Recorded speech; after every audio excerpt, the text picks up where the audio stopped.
Bonjour tout le monde, donc cette année nous avons décidé d'innover et de présenter des éditos en vidéo. Donc il y aura toujours le support écrit fait par notre secrétaire, mais nous allons associer des vidéos disponibles sur notre site Maintenant c'est travaux. Donc le premier édito, je vais vous parler des comités socio-économiques. Donc ce qu'il faut savoir, c'est que la loi travail récemment votée et en application supprime toutes nos instances de représentation du personnel. C'est-à-dire qu'il n'y a plus de délégation du personnel, il n'y a plus de comité d'entreprise et il n'y a plus de comité d'hygiène, santé et conditions de travail. Toutes ces trois instances sont fusionnées au sein d'une seule et unique instance, les comités sociaux et économiques.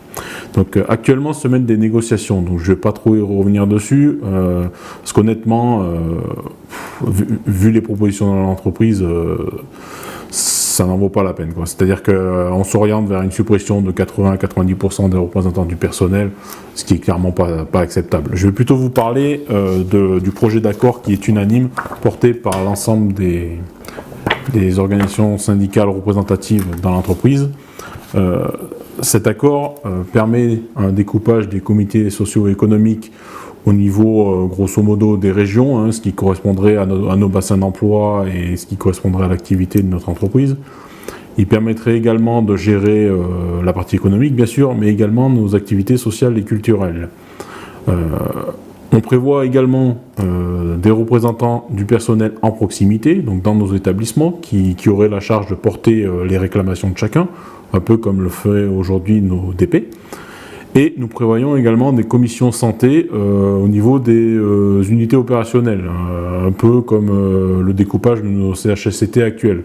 Parce que je le dis clairement, à maintenant ces travaux, supprimer des CHSCT, c'est augmenter le nombre de morts. Clairement, nos CHSCT à maintenant ces travaux sauvent des vies. De par la prévention, ce serait incompréhensible que l'entreprise s'oriente dans cette direction, sachant qu'on a un mort tous les 2 mois et des suicides. Le plus de notre accord également, c'est qu'il permet de faire vivre nos droits statutaires, c'est-à-dire nous avons des commissions centrales professionnelles qui traitent des problématiques métiers transverses à toutes nos activités.